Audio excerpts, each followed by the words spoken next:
Este é o programa Saber Direito. Meu nome é Gustavo René Nicolau, sou advogado, mestre e doutorando pela Faculdade de Direito da Universidade de São Paulo.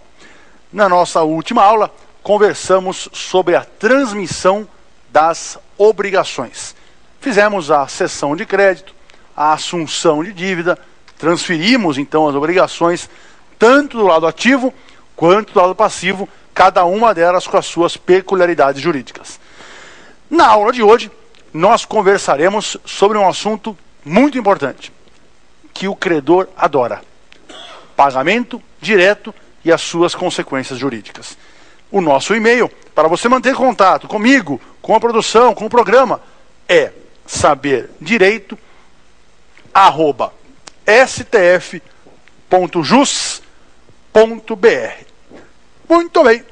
Na aula de hoje, nós vamos conversar sobre uma das maneiras de adimplir uma obrigação. Como é que eu cumpro uma obrigação? Como é que eu faço o adimplemento de uma obrigação? A maneira ordinária, a maneira comum de se adimplir, de se cumprir uma obrigação, verifica-se através do pagamento. É o pagamento que é a maneira normal, ordinária, de cumprir uma obrigação. Nós vamos ver na próxima aula que o adimplemento ocorre não só pelo pagamento, mas também por outras maneiras diferenciadas. O pagamento é a primeira dessas maneiras, que nós vamos ver hoje. Pagamento direto, pagamento ordinário, pagamento comum. Esse é o tema da aula de hoje e os seus efeitos jurídicos também. Muito bem. A primeira pergunta da aula é: quem paga? Quem paga? E a resposta é: quem paga é o devedor. Puxa, obrigado, que informação relevante. Quem paga é o devedor. É lógico que quem paga é o devedor. Só que nós vamos ver na aula de hoje que não sempre será o devedor.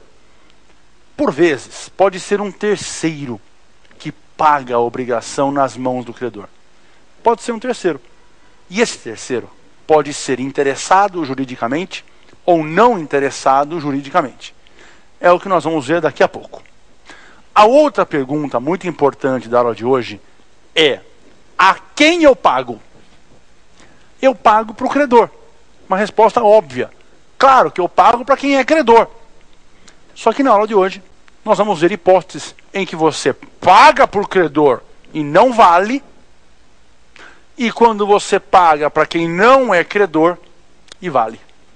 É isso que nós vamos ver na aula de hoje.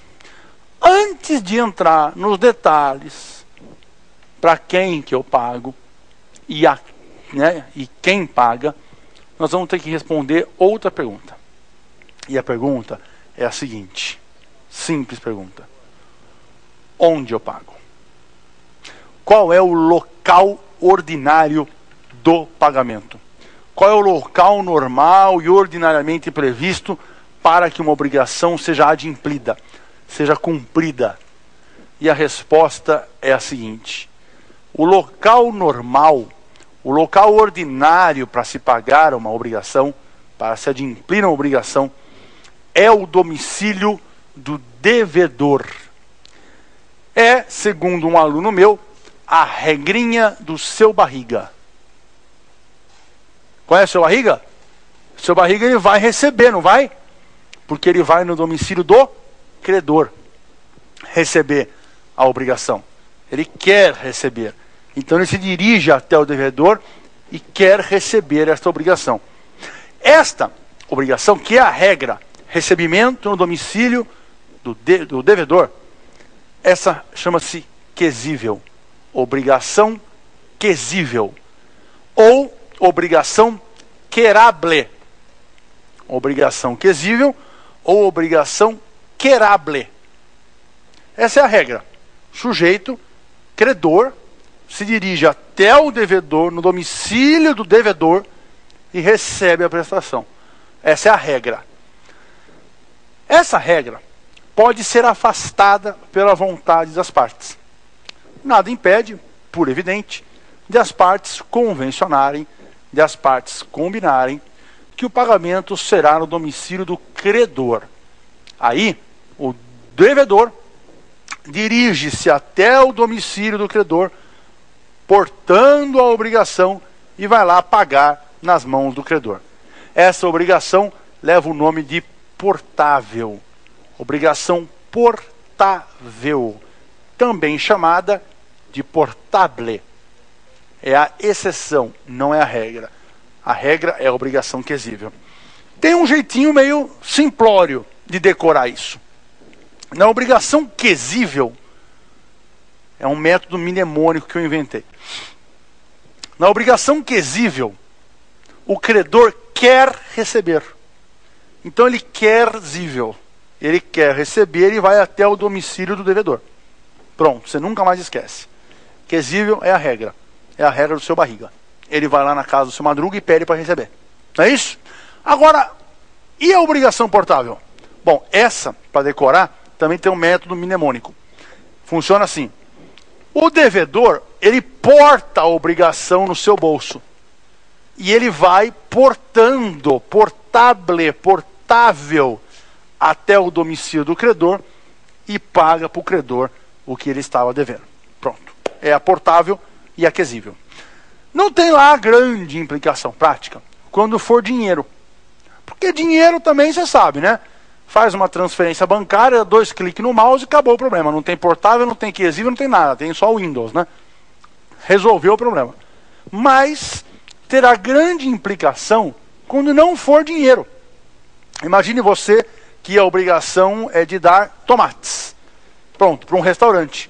Você deve entregar 100 quilos de tomate por semana. Bom, onde vai ser a entrega faz toda a diferença.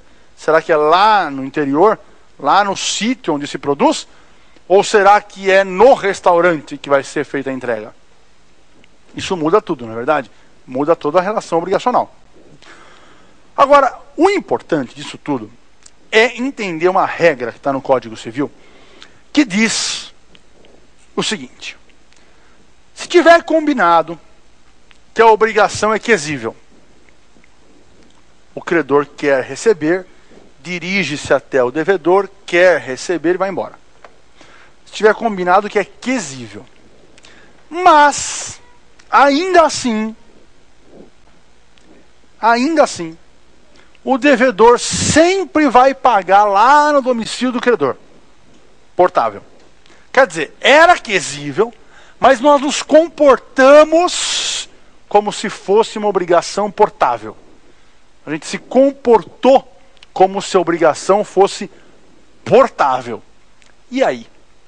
Aí o código diz que o comportamento reiterado nesse sentido, o comportamento dessa forma, faz com que a obrigação mude. A obrigação mude de figura. Esse artigo é o 330. E ele fala o seguinte: a obrigação reiteradamente desempenhada, cumprida, em local diverso do combinado, faz presumir renúncia quanto ao previsto no contrato. Já tinha falado algo bem parecido quando eu analisei esse artigo aí, que é o 330, por analogia no que se referia à multa, aquela multa que o credor não cobrou durante várias vezes, e um belo dia ele quer cobrar agora. Pode, não pode mais, porque eu usei o 330, que eu acabei de explicar, por analogia lá para o tempo do pagamento.